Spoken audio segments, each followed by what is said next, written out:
Mari kita satu di dalam doa. Tuhan, pagi ini kami bersyukur, berterima kasih.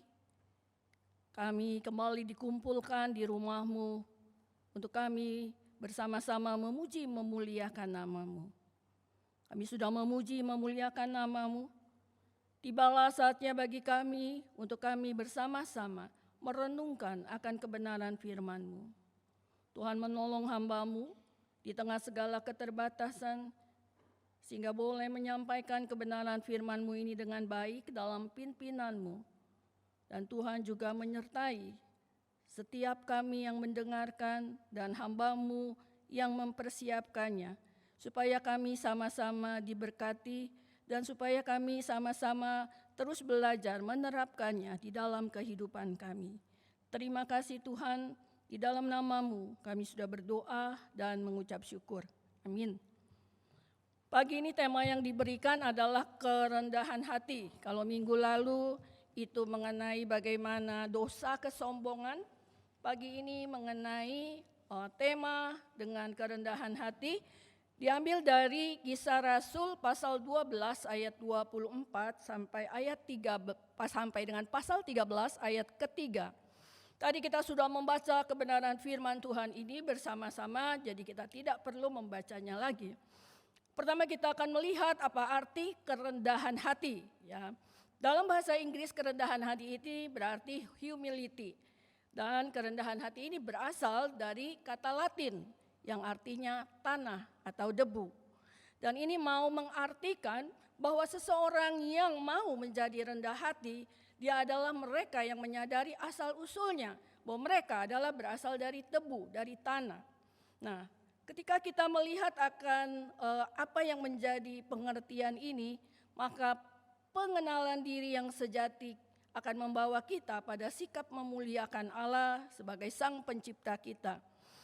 Bapak Ibu Saudara sekalian, di dalam kerendahan hati ini, individu yang rendah hati biasanya bisa menyadari bahwa dirinya itu memiliki kelebihan dibanding orang lain.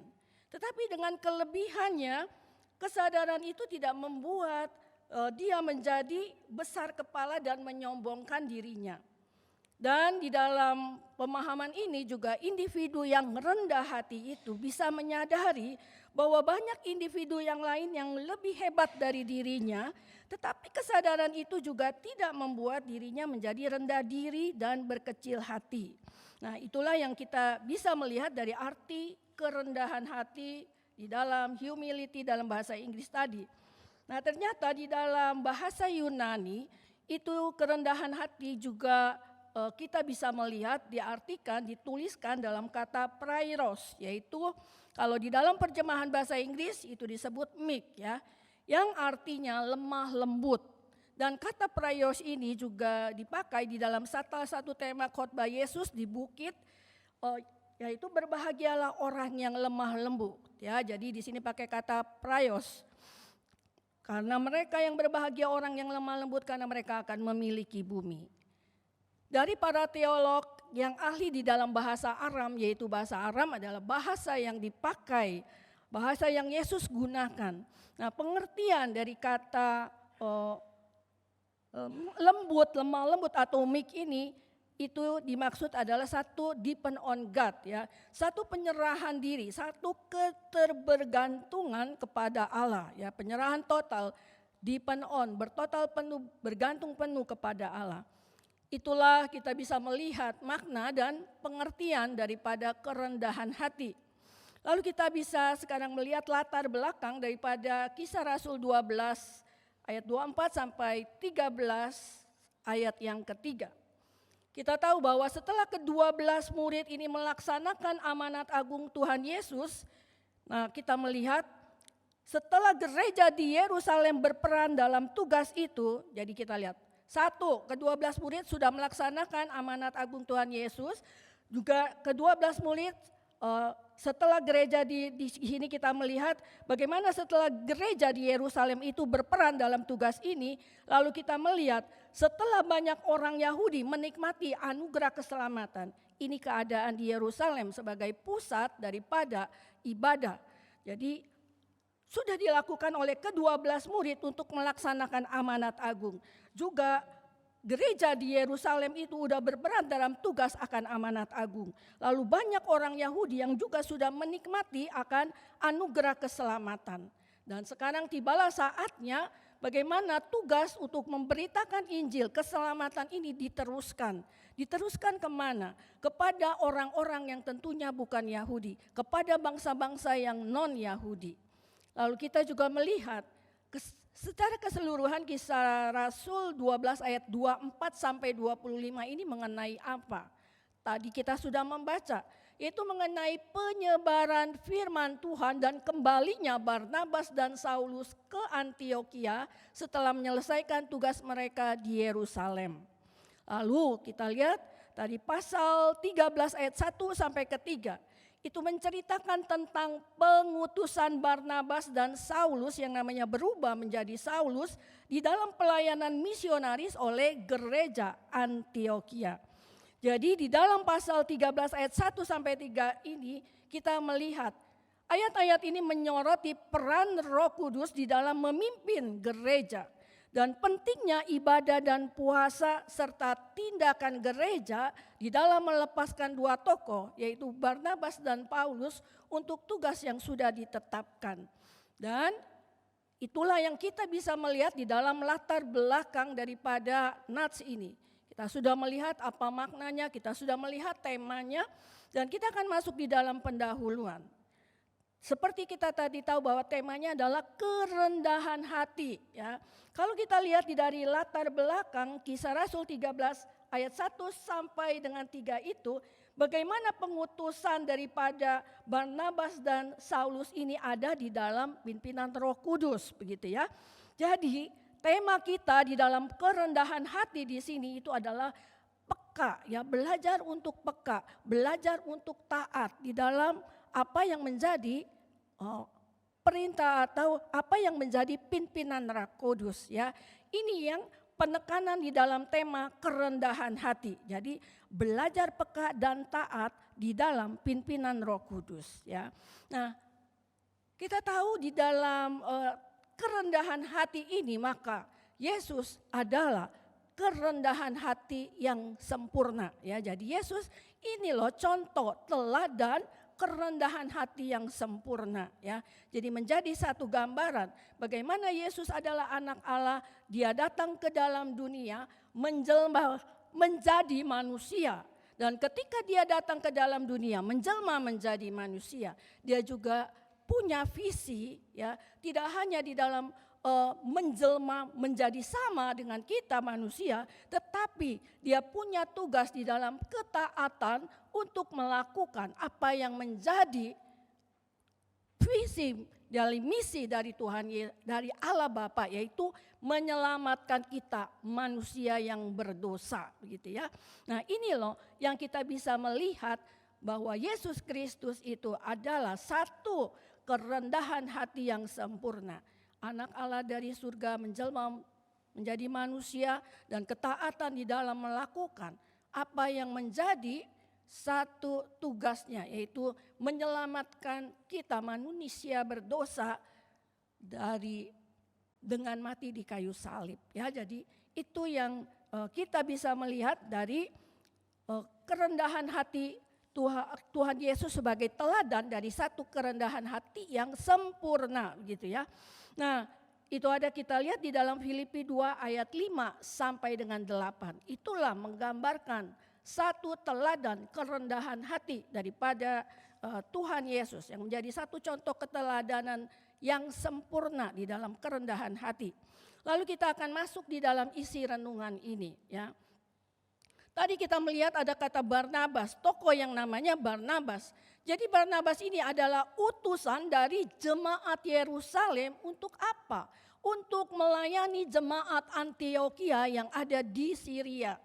Nah, kemudian Barnabas ini dia merekrut Saulus. Untuk apa? Untuk membantu dia mengajar, untuk membantu dia memuridkan jemaat yang ada di Antiokhia. Bapak Ibu Saudara sekalian, meskipun mereka berdua adalah sebagai pengajar di dalam jemaat, tetapi ketika gereja Antiokhia ini mau membantu jemaat Yerusalem yang waktu itu mengalami kelaparan, menderita kelaparan, maka kita melihat satu kerendahan hati. Mereka adalah pengajar, diutus dari Yerusalem untuk mengajar jemaat di Antiokhia. Tetapi ketika ada masalah, ada bencana kelaparan, ada sesuatu kelaparan terjadi, nah mereka sebagai dua orang ini itu bersedia untuk menjadi utusan membawa bantuan dari Antiokhia itu kepada jemaat di Yerusalem. Ya, kita lihat itu di Kisah Rasul 11 ayat Kisah Rasul pasal 11 ayat 20 sampai 30. Jadi kita melihat bagi Barnabas dan Saulus yang nantinya menjadi Paulus begitu, pelayanan diakonia itu sangat penting. Dan di Kisah Rasul 12 ayat 25 dicatat bahwa saat kembali dari pelayanan tugas untuk membawa bantuan bagi jemaat di Yerusalem, maka ini Barnabas dan juga Saulus ini kembali ke Antiokhia. Nah, ketika mereka kembali ke Antiokhia, tadi kita sudah membaca, mereka membawa seorang yang bernama Yohanes Markus. Itu di ayat 25. Siapa Yohanes Markus? Dia adalah keponakan daripada Barnabas. Dan dia adalah seorang yang berasal dari keluarga yang terpandang dalam jemaat di Yerusalem. Gitu ya. Dan menarik, ada yang menarik, kenapa? Di sini kita melihat Kisah Rasul 11 ayat 26. Ya. Barnabas dan Saulus ini, saya sebut aja Paulus ya. Barnabas dan Saulus ini dia mengajar selama 1 tahun di jemaat Antiokhia ini. Di Antiokhia ini, itu dicatat di Kisah Rasul 11 ayat 26 begitu ya. Tetapi menariknya ketika kedua orang ini mengajar, memberitakan, memuridkan tadi ya. Nah baru 1 tahun tetapi sudah menghasilkan pemberita-pemberita firman yang dicatat di ayat 1 di pasal 13. Siapa mereka? Di situ katakan Simeon, Lukius, Menahem ini ya. Nah jadi kalau kita lihat di Antiokhia, jemaat Antiokhia ini selain Barnabas dan Saulus atau Paulus, terdapat 3 orang hasil dari pengajaran dari Barnabas dan Paulus. Jadi kita melihat di Antiokhia inilah ya, jadi ada Barnabas, Saulus, ada Simeon, Lukius dan Menahem. Ya, itu yang dicatat di dalam ayat pertama dari pasal 13 begitu. Nah, menarik kalau kita perhatikan ketika kelima pemimpin jemaat ini dia berdoa dan berpuasa. Ya, dicatat di ayat yang kedua dari pasal 13 ini. Ketika kelima pemimpin jemaat itu berdoa dan berpuasa, maka datanglah panggilan Tuhan supaya mereka mengkhususkan Barnabas dan Saulus ini untuk melakukan tugas untuk Tuhan. Ya, jadi kedua orang ini ditunjuk oleh Roh Kudus untuk pergi dari Antiokhia dan melanjutkan pelayanan mereka dalam konteks geografis yang lebih luas, yaitu memberitakan Injil kepada bangsa-bangsa, orang-orang yang non-Yahudi begitu ya. Dan menarik sekali kalau kita melihat dari ayat yang singkat ini, bahwa ketika nabi dan pengajar di Antiokhia ini mereka berdoa mendengar suara Roh Kudus, inilah satu kerendahan hati. Kenapa? Ketika mereka berdoa lalu mendengar suara Roh Kudus untuk mengutus Barnabas dan Saulus untuk satu pelayanan kepada bangsa-bangsa lain begitu ya. Ini kalau kita lihat tadi ada 5, berarti ini ada 3 orang yang tadi kita udah sebutkan. Hasil dari pengajaran, pemuritan dari Barnabas dan Saulus ya. Nah ketika orang ini mereka di dalam kerendahan hati dia enggak bertanya-tanya. Kenapa bukan saya? Kenapa ya? Itu tidak ada ya di dalam apa yang menjadi satu karakter di dalam kerendahan hati mereka. Jadi mereka enggak bertanya-tanya mengapa bukan mereka yang terpilih begitu. Mereka juga tidak merasa rendah diri atau merasa tersaingi begitu ya. Tetapi mereka semuanya taat ya, dari peka dan taat mau melakukan, menerima apa yang menjadi suara Roh Kudus yang berarti juga satu firman yang datang yang mereka sama-sama mendengar begitu ya. Nah, inilah yang kita lihat satu kerendahan hati. Kenapa? Kalau kita lihat dari ayat yang singkat ini, hal itu dapat kita lihat dari mana? Dari dukungan yang mereka berikan kepada Barnabas dan Saulus. Bapak Ibu Saudara perhatikan di ayat yang pertama, apa yang mereka lakukan? Mereka berdoa dan berpuasa ya. Jadi kita lihat mereka tahu bahwa rekan mereka yang akan menjalani perjalanan misi pertama ini itu nantinya akan mengalami banyak rintangan dan itu adalah satu pelayanan Injil yang tidak mudah. Karena itu mereka bersatu hati, mereka berdoa, mereka memohon supaya Allah menyertai perjalanan Barnabas dan Saulus, rekan pelayanan mereka ini, dan supaya memberi keberhasilan kepada Barnabas dan Paulus ini. Nah, itu yang pertama, menjadi satu contoh kerendahan hati ya. Enggak merasa dia yang harus, tidak merasa juga merasa tersaingi, lalu mereka malah mendoakan. Poin pertama, poin yang kedua, setelah doa dan puasa begitu ya. Mereka di ayat ketiga dikatakan meletakkan, menumpangkan tangannya ke atas Barnabas dan Saulus. Menumpangkan tangan ini menjadi satu simbol sebagai pelepasan atau penyerahan tugas ya. Jadi dari 5 orang ini diutus 2 untuk memberitakan Injil. Sekarang tugas dan tanggung jawab dari Barnabas dan Saulus itu mereka ketika orang ini yang harus menjalankan. Jadi tugas dan tanggung jawab mereka di jemaat itu dialihkan kepada rekan mereka yang masih tinggal, yang tetap tinggal ya. Dan satu kerendahan hati juga mereka tidak keberatan untuk menggantikan pelayanan kedua utusan itu. Ya, ini satu teladan dalam kerendahan hati, tidak menganggap diri lebih baik begitu ya. Tadi kita sudah melihat itu. Jadi pada akhirnya Barnabas dan Saulus ini diutus untuk menjalankan misi pertama mereka yang sudah diatur, yang sudah ada di dalam pimpinan Roh Kudus begitu ya. Nah, kalau kita melihat tadi kita tidak membaca karena kita sampai ayat 3. Di dalam perjalanan misi yang pertama ini ternyata si Barnabas dan Saulus membawa keponakan Barnabas yang tadi dari Yerusalem, yaitu yang bernama Yohanes Markus atau yang biasa disebut Markus gitu ya. Nah, satu hal yang kita lihat ini satu bentuk kerendahan hati ya. Yang kita lihat tadi adalah apa? Taat, peka, taat melakukan apa yang terhadap peranan Roh Kudus ya. Jadi peka, taat terhadap apa yang menjadi pimpinan dan peranan Roh Kudus dalam hal ini begitu ya. Nah, itu dari pihak teman-temannya si Barnabas dan Saulus. Lalu bagaimana dengan Barnabas dan Saulus begitu ya? Kita melihat Barnabas dan Saulus ini juga dengan rendah hati, kerendahan hati, ketika ditumpangkan tangan ini mereka dengan rendah hati tunduk kepada penumpangan tangan dan para pengajar yang beribadah bersama mereka pada waktu itu. Nah, Bapak Ibu Saudara sekalian, di sini kita berdiam diri sejenak. Kita ingat ini kisah para rasul ya. Ini merupakan gereja mula-mula begitu ya.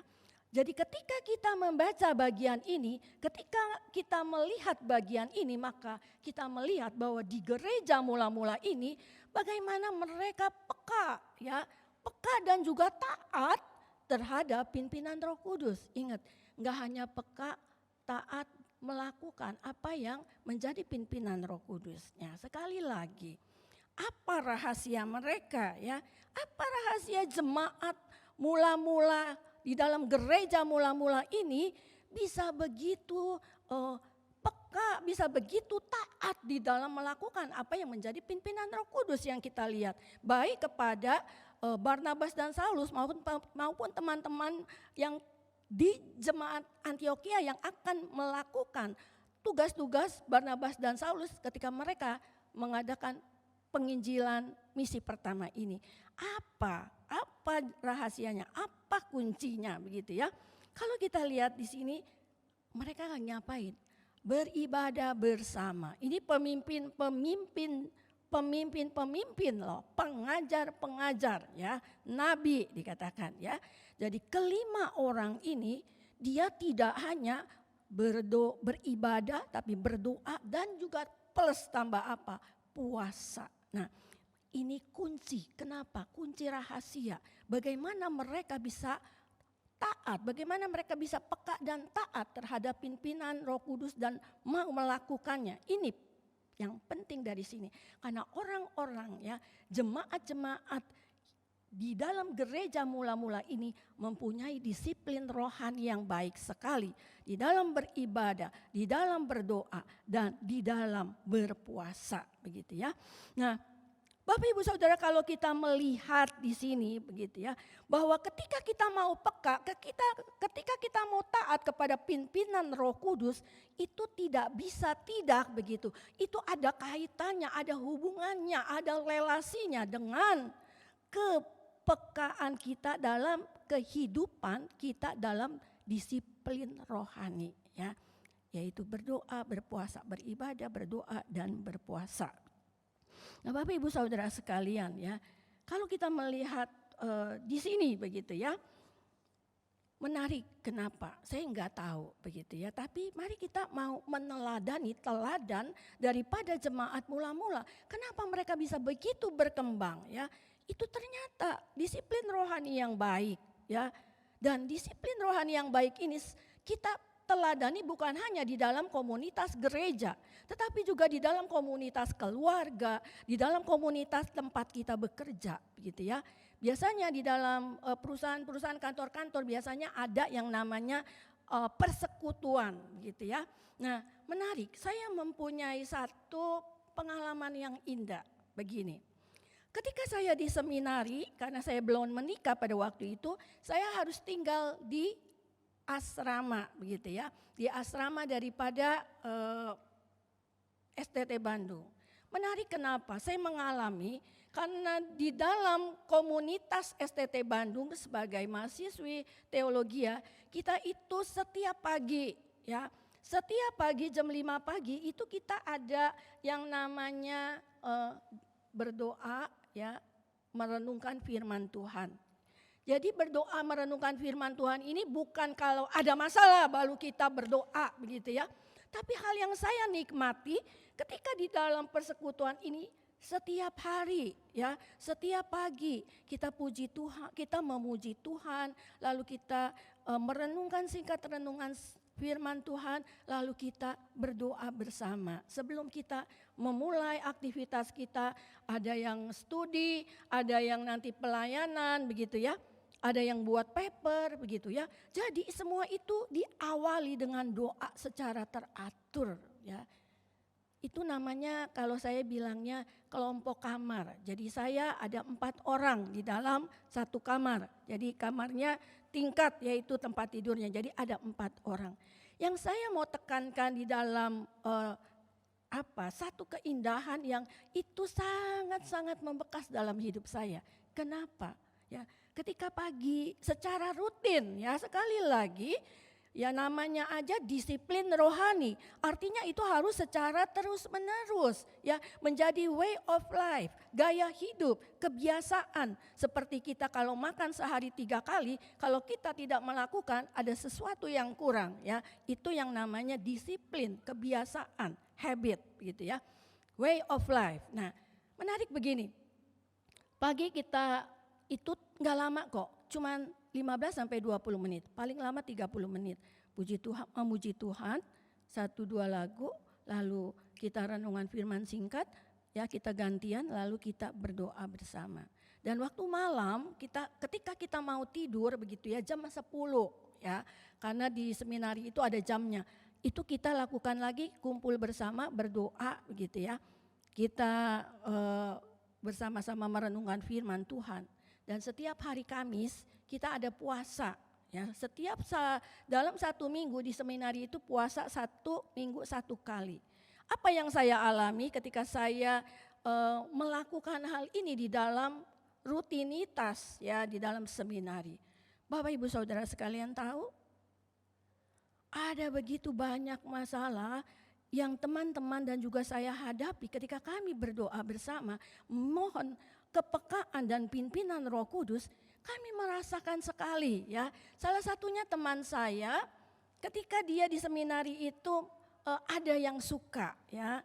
Ya, dia jadi yang suka itu di seminari juga. Jadi dia menggumulkan teman hidup ya. Bagi seorang mahasiswi seminari, mendapatkan suami yang tepat itu adalah satu hal yang paling penting di dalam di dalam bersama-sama pelayanan gitu ya.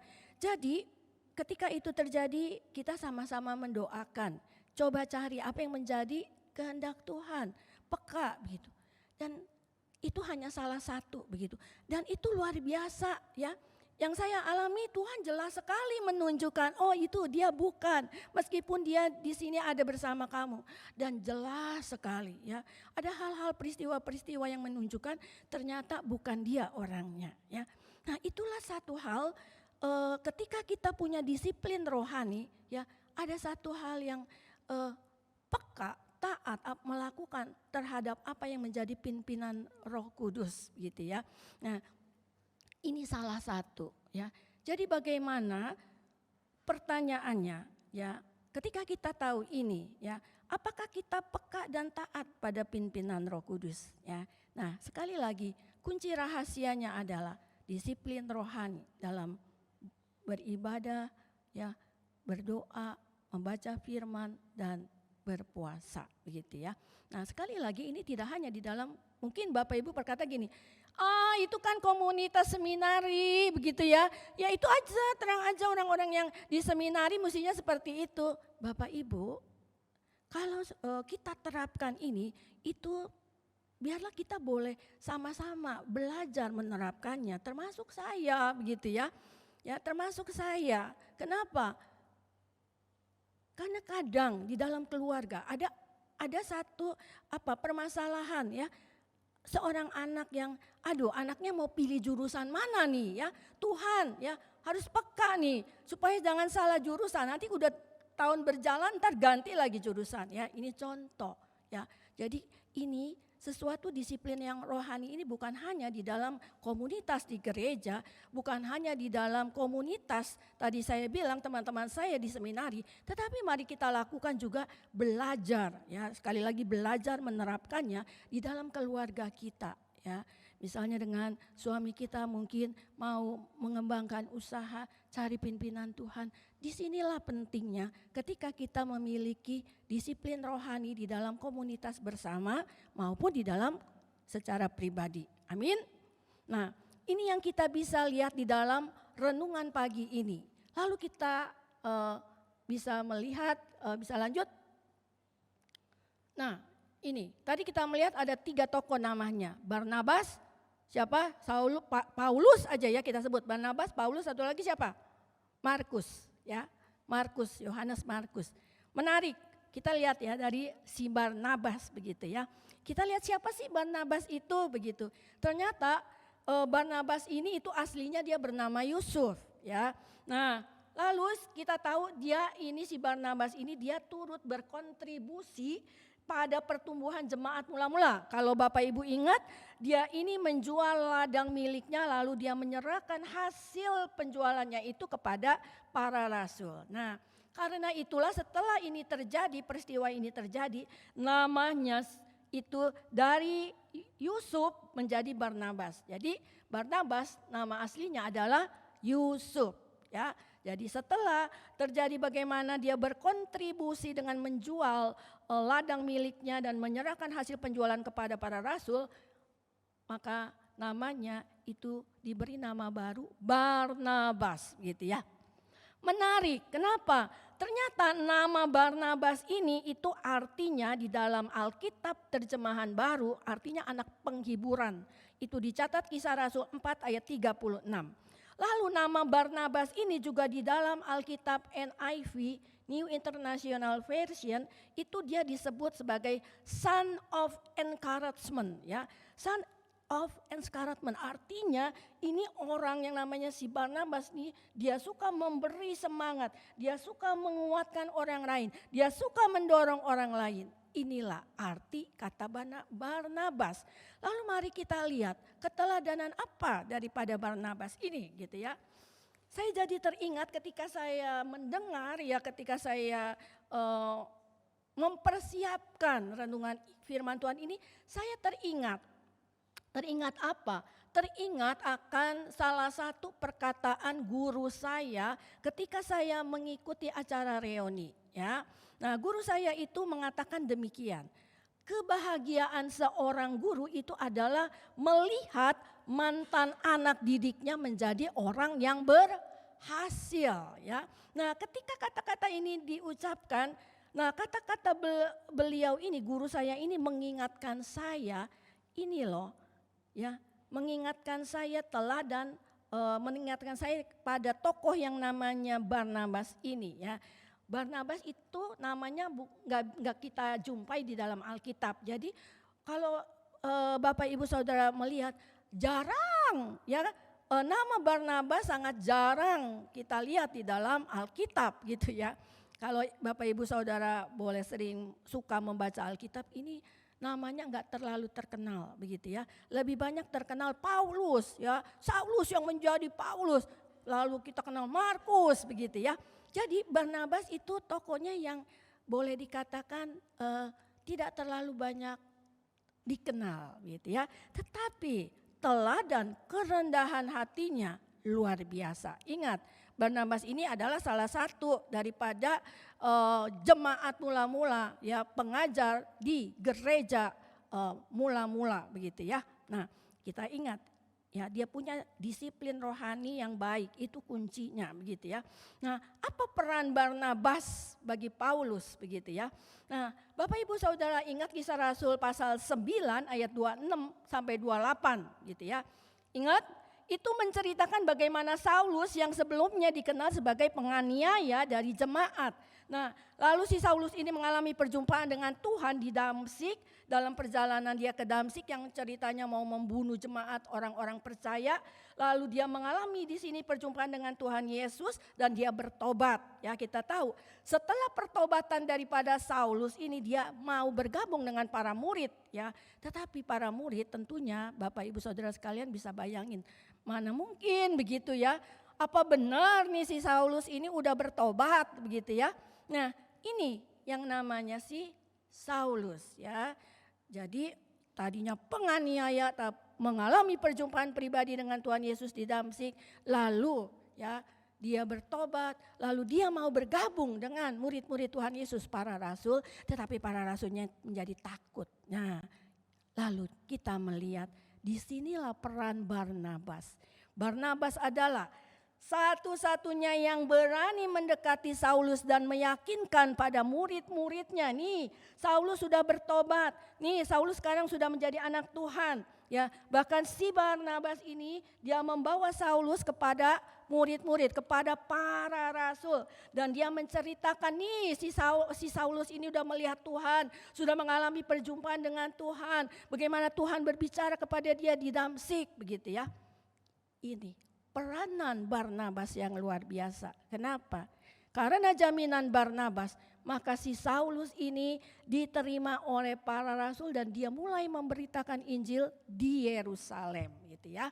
Dan kalau kita lihat dari nats yang kita baca, Barnabas dan Paulus ini akhirnya melakukan perjalanan misi pertama yang diutus oleh gereja mula-mula begitu ya. Kita tadi lihat Kisah Rasul 13 ayat 3. Kita lihat di sini. Peristiwa ini sangat penting dalam hidupnya si Paulus dan juga menunjukkan peran penting. Kita lihat peristiwa ini sangat penting dalam kehidupannya si Paulus dan menunjukkan peran penting Barnabas di dalam penerimaan Paulus di kalangan murid-murid pada waktu itu gitu ya. Nah, lalu kita berdiam diri ya. Kita tahu nih, kita lagi bahas nih konteksnya nih si Saulus sama si Barnabas lagi perjalanan misi pertama gitu ya. Nah, kita tahu setelah diterimanya Paulus sebagai bagian dari komunitas orang percaya, lalu Alkitab tidak menceritakan lagi secara langsung bagaimana si Barnabas ini sebenarnya menjadi mentor bagi si Paulus, mentor ya. Jadi di dalam perjalanan misi yang pertama itu ya, tentunya ini si perjalanan misi ini Barnabas banyak memberikan kesaksian dan membagikan apa? Kehidupan dan karya Tuhan Yesus bagi siapa? Kepada si Paulus. Dan itu mendorong si Paulus bertumbuh ya Paulus sebagai seorang yang baru bertobat ya. Jadi didorong si Barnabas ini memberikan semangat, memberikan kesaksian akan kasih Tuhan, dan inilah ya peran daripada si Barnabas menjadi mentor bagi si Saulus begitu ya. Nah, Bapak Ibu tahu di dalam perjalanan Barnabas yang jadi mentornya Paulus, tetapi akhirnya Paulus menjadi satu tokoh yang terkenal di dalam penginjilan kepada bangsa-bangsa non-Yahudi. Peran siapa di sini? Barnabas ya. Orang yang sederhana, tidak banyak dikenal, tetapi dia menjadi orang yang sangat mentor bagi seorang yang bernama Paulus. Dan intinya lewat Paulus banyak jiwa boleh dimenangkan untuk Tuhan. Amin. Ini loh kerendahan hati ya. Belajar peka taat terhadap pimpinan Roh Kudus. Apa kuncinya? Disiplin rohani gitu ya. Nah, lalu sekarang perannya apa bagi si Markus? Kalau Bapak Ibu tahu cerita ini, kita tahu kisahnya dalam perjalanan, ternyata perjalanan misi pertama si Barnabas sama si Paulus, ini keponakannya si Barnabas namanya Markus, dia meninggalkan pelayanan misi pertama itu. Padahal dia itu diikut sertakan untuk membantu karena dia jauh lebih muda daripada Barnabas dan Saulus. Boleh dikatakan dia sebenarnya sebagai pengkaderan, generasi penerus begitu ya. Tetapi ketika ikut dia pulang ya. Dalam perjalanan pelayanan itu dia pulang, dia tinggalin itu. Kenapa? Karena dia belum siap bahwa bangsa-bangsa lain itu harus diinjili, harus diberitakan Injil. Dia belum siap bangsa-bangsa lain itu mendapat anugerah keselamatan juga. Inilah si Markus. Jadi dia tinggalkan perjalanan misi itu, lalu dia pulang. Pulangnya juga dia enggak ke Antiokhia. Kenapa? Karena Antiokhia mayoritas itu adalah orang Yunani, begitu ya. Oh, bukan orang Yahudi. Nah, jadi dia nggak mau balik ke Antiokhia, dia langsung balik ke Yerusalem. Inilah si Markus. Nah, lalu apa yang terjadi? Satu kali si Paulus setelah dia kembali dari perjalanan misi yang pertama, lalu dia ngajak lagi nih si Barnabas, yuk kita melakukan perjalanan misi kedua. Untuk apa? Kita mau lihat nih kota-kota yang sudah kita injili, jemaat-jemaat yang kita sudah beritakan Injil. Bagaimana keadaan mereka? Yuk kita adakan perjalanan misi kedua. Nah, di dalam perjalanan misi kedua ini si Barnabas mau ngajak lagi keponakan yang namanya si Markus, ya. Lalu ini ditentang sama si Paulus, ya bagaimana begitu ya. Jadi kita lihat di sini perselisihan antara Paulus dan Barnabas itu terjadi karena perbedaan pendapat untuk mengikut sertakan si Yohanes Markus di dalam misi kedua mereka begitu ya. Nah, akhirnya ini pecah nih ya. Ya, jadi perselisihan ini menyebabkan perpisahan Paulus dan Barnabas dalam pelayanan mereka. Paulus mengajak Silas, Barnabas tetap mengajak si Markus. Nah, disinilah kita berdiam diri sejenak. Kenapa? Kita lihat nih, si Markus sudah pernah melakukan kesalahan, meninggalkan pelayanan dalam misi yang pertama begitu. Tetapi meskipun itu terjadi, kita lihat kerendahan Barnabas ya.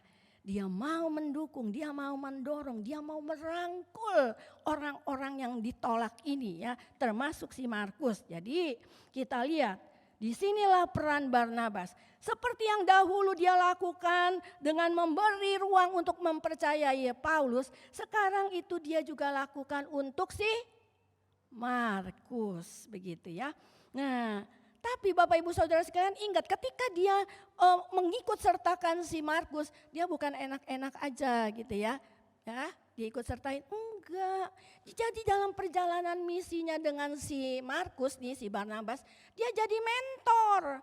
Ya, sama seperti dia jadi mentor bagi Paulus, dia jadi mentor bagi si Markus. Dia memberikan kesaksian bagaimana siapa Yesus yang mengasihi ya pengorbanannya. Lalu ini yang dia sharekan ya tentang kasih Yesus ya, kita nggak tahu apa, tetapi intinya dia mendukung, mendorong, menguatkan iman daripada si Markus. Sehingga akhirnya kalau kita lihat Markus jadi ikut nih nantinya nih ya, bertobat intinya. Jadi mau menerima bahwa anugerah Tuhan itu kepada bangsa-bangsa yang juga bukan, pada bangsa-bangsa yang bukan Yahudi begitu. Nah ini ya yang kita lihat nih. Nah ini poin yang sangat penting. Kenapa? Dari sini Bapak Ibu tahu, di dalam kitab Alkitab ini ada kitab Matius, Markus, Lukas, Yohanes, 4 Injil. Nah Markus, kitab Markus dalam Alkitab ini ditulis oleh Yohanes Markus ini.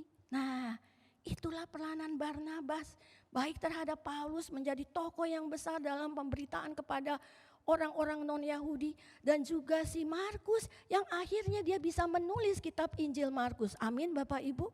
Lewat kedua orang ini berita Injil disampaikan. Lewat kedua orang ini ya, Barnabas semakin tidak dikenal, tetapi ini dikenal ya. Kita lihat sesuatu yang kerendahan hati yang luar biasa begitu ya. Nah, sesuai dengan nama Barnabas tadi apa? Mendukung, mendorong begitu ya. Sampai di sini kita berdiam diri sebentar. Ya, apa? Satu pertanyaan bagi kita saat ini di masa ini. Apakah bagaimana dengan kita? Apakah kita bersedia nih kalau menerima, mendorong, menguatkan orang lain seburuk apapun orang itu ya? Mau enggak kita kasih dorongan, kita menerima orang itu, kita menguatkan dia ya? Dan pada akhirnya juga apakah kita siap menerima segala konsekuensinya? Apa? Ternyata kalau di kemudian hari kita dilupakan oleh orang itu dan orang itu terus bertumbuh menjadi orang dipakai Tuhan luar biasa. Nah bagaimana Bapak Ibu Saudara sekalian, siap kita? Nah khususnya yang kerja di kantor kali ya. Dulu saya kerja ada mentornya gitu ya. Nah kalau saya ada mentornya, ternyata mentornya akhirnya saya lebih berhasil begitu ya daripada mentor saya. Nah biasanya di dalam pekerjaan kadang itu bisa terjadi. Siapkah kita? Ternyata ketika orang yang kita mentori itu jauh lebih kenal, jauh lebih berhasil. Itulah kerendahan hati yang harus kita miliki sebagai anak-anak Tuhan. Lalu dalam komunitas kita juga nih, ya di dalam pelayanan begitu ya. Kadang menjadi satu evaluasi bagi kita bersama gitu ya. Dalam kehidupan kita bersama dengan orang lain di tengah komunitas dalam pelayanan kita, menjadi satu pertanyaan, apakah kita juga memiliki kerendahan hati atau kita masih egois, mau menguasa, memikirkan diri kita sendiri, enggak mempedulikan orang lain. Saya belajar ketika saya menyiapkan renungan ini ya. Lalu ada di dalam pelayanan itu ada satu keinginan yang ingin menonjol, ingin dipuji orang ya. Dan ketika kita tidak mendapat pujian itu, lalu kita menjadi kecewa. Nah, Bapak Ibu Saudara sekalian, kita belajar lihat si Barnabas ya. Satu orang yang enggak dikenal tetapi menjadi berkat. Ya, dengan dua orang yang dia menangkan dalam mentor berkat, banyak orang menjadi percaya kepada Yesus Kristus, banyak jiwa dimenangkan. Ya biarlah kerendahan hati ini menjadi bagian kita yang kita terus perjuangkan semakin serupa dengan Yesus. Dan terakhir itu kerendahan hati si Paulus. Tadi kita lihat Paulus mati-matian menentang, "Hei Markus gak boleh ikut, hei Markus kamu ya." Tapi ini Barnabas merangkul. Tetapi kita tahu dalam perjalanan pelayanan Paulus, pada akhirnya di sini Paulus mengakui gitu ya bahwa Markus ini sudah bertobat ya. Kita lihat di Kolose 4 ayat 10 di situ dan 2 Timotius. Di situ dikatakan 2 Timotius 4 ayat 11. Hanya Lukas yang tinggal dengan aku. Saya bacain. Jemputlah Markus dan bawalah dia kemari. Ini kata si Rasul Paulus. Karena pelayanannya penting bagiku. Nah, akhirnya si Paulus pun mengakui. Ini secara tidak langsung kerendahan hati Paulus. Dia orang hebat, dia orang terkenal di dalam berhasil dalam penyebaran Injil kepada orang-orang non-Yahudi. Tetapi di dalam kehebatannya itu dia tetap secara tidak langsung mau minta maaf. Hei, ya kerendahan hati. Barnabas, ternyata kamu benar. Saya yang salah terhadap penilaian Markus. Ya, ini secara tidak langsung. Dan sebagai penutup, ya. Santo Agustinus berkata ada 3 ciri dari orang yang bijaksana. Yang pertama rendah hati, yang kedua rendah hati, yang ketiga rendah hati juga. Apa maksudnya? Ini mau mengingatkan begitu pentingnya kita sebagai anak-anak Tuhan untuk memiliki kerendahan hati. Ingat, kerendahan hati ini dalam pengertian tadi peka, belajar taat untuk melakukan apa yang menjadi pimpinan Roh Kudus. Kuncinya apa? Disiplin rohani, ya. Berdoa, ya. Persekutuan dengan Tuhan secara pribadi dalam doa, renungan firman secara pribadi, ya, bahkan kalau bisa berpuasa. Jujur, sejak saya keluar dari seminari jarang berpuasa. Jujur ya, Bapak Ibu. Jadi mari kita coba yuk, saya mau lewat renungan ini diingatkan lagi, puasa ya, jangan puasa hanya kalau mau masalah-masalah yang sulit begitu ya. Nah, jadi begitu pentingnya kita sebagai anak-anak Tuhan memiliki kerendahan hati ya, dan kuncinya adalah kita menjadi anak-anak Tuhan perlu punya disiplin rohani. Amin. Mari kita berdoa.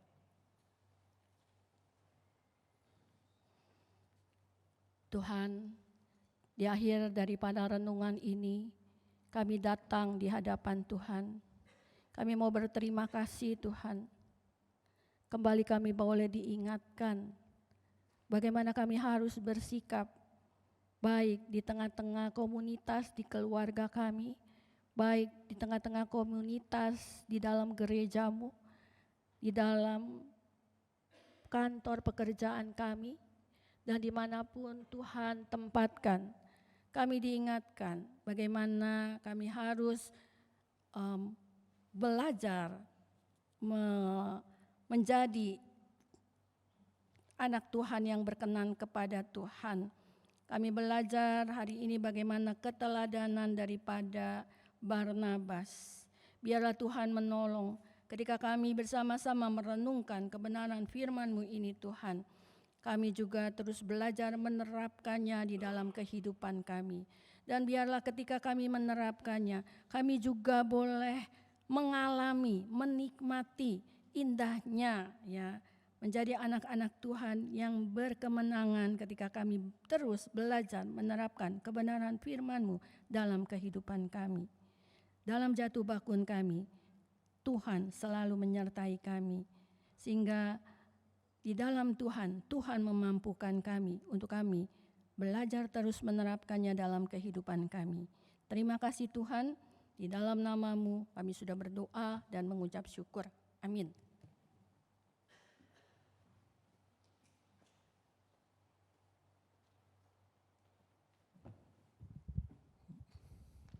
Shalom Bapak Ibu Saudara, saya undang untuk bangkit berdiri. Kita akan sama-sama membacakan pengakuan iman kita di hadapan Tuhan.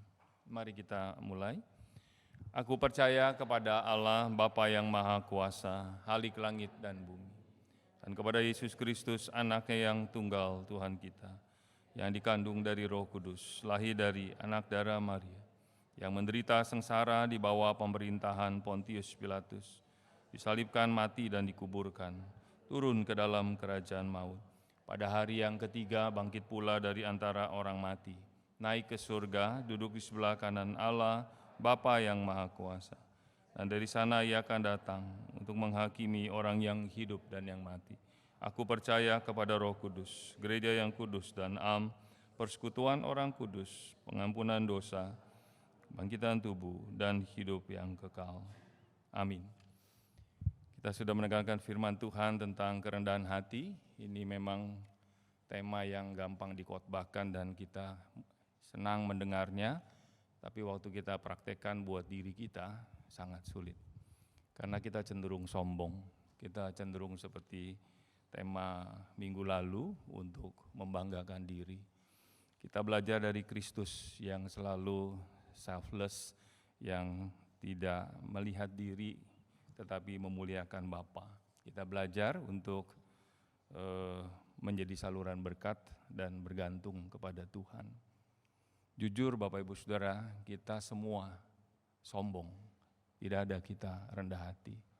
Itu sebabnya Kristus menjadi teladan kita, supaya setiap kali kita melakukan sesuatu, kita tahu itu semua karena anugerah Tuhan. Seperti pujian yang tadi kita sudah nyanyikan, kita akan akhiri dengan naikkan pujian ini mengingatkan kita betapa semua hanya karena anugerah Tuhan. Kalau kita bisa dipakai, kita ini cuma alat, jadi alat nggak ada yang sombong. Kita belajar untuk merendahkan hati di hadapan Tuhan.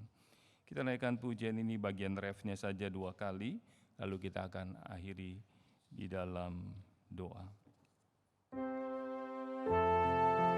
Mari kita renungkan ref bagian ini untuk mengingatkan kita bahwa kita semua adalah alat, tidak layak dan tidak pantas untuk kita membanggakan diri.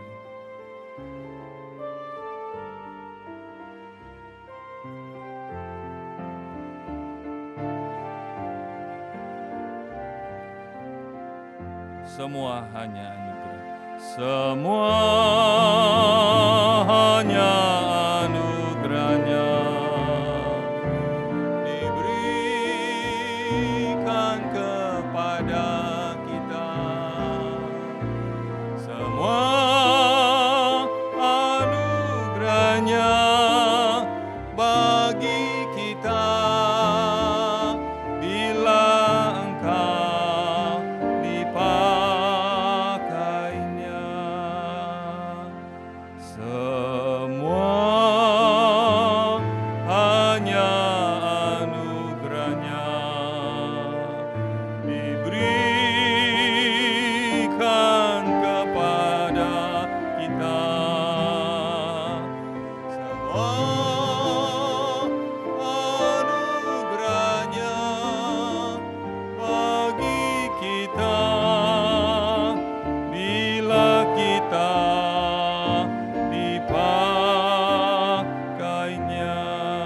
Bila saya dipakainya, bila saya dipakainya.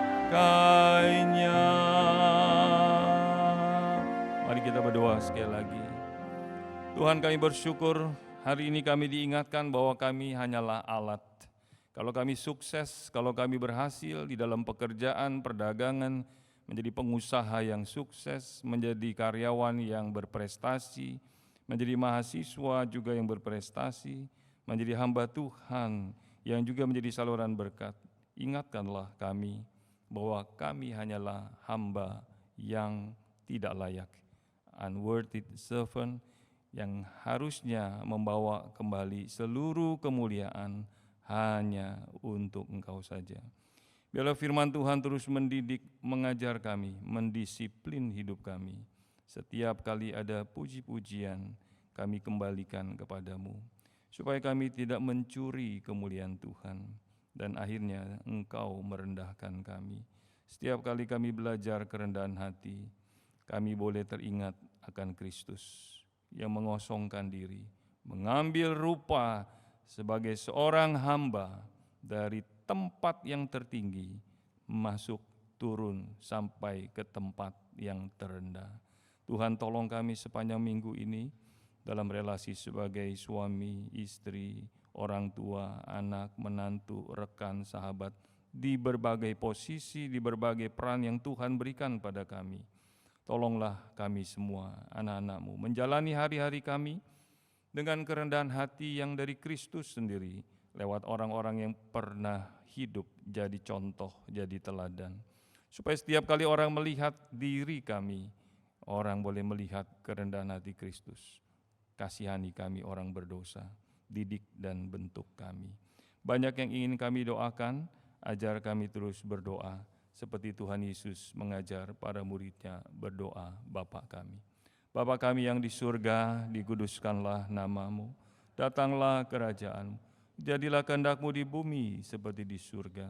Berikanlah kami pada hari ini makanan kami yang secukupnya, dan ampunilah kami akan kesalahan kami, seperti kami juga mengampuni orang yang bersalah kepada kami. Dan janganlah bawa kami ke dalam pencobaan, lepaskanlah kami daripada yang jahat.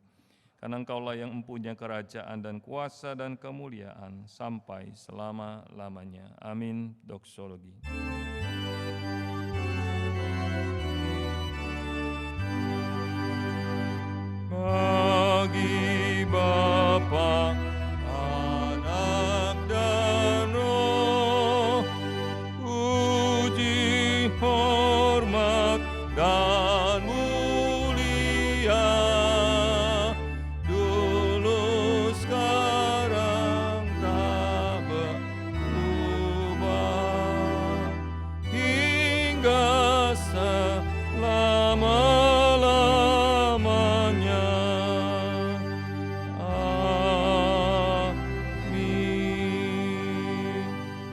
Ibu, saudara-saudara yang Tuhan kasih, mari kita angkat kedua tangan kita dan terimalah berkat dari sorga.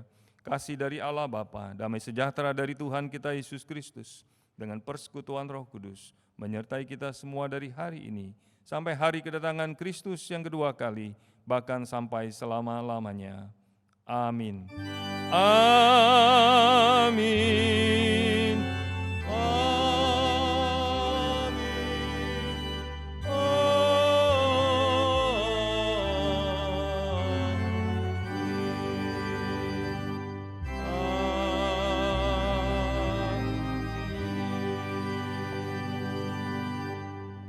Amin. Silakan duduk dan bersaat teduh sejenak.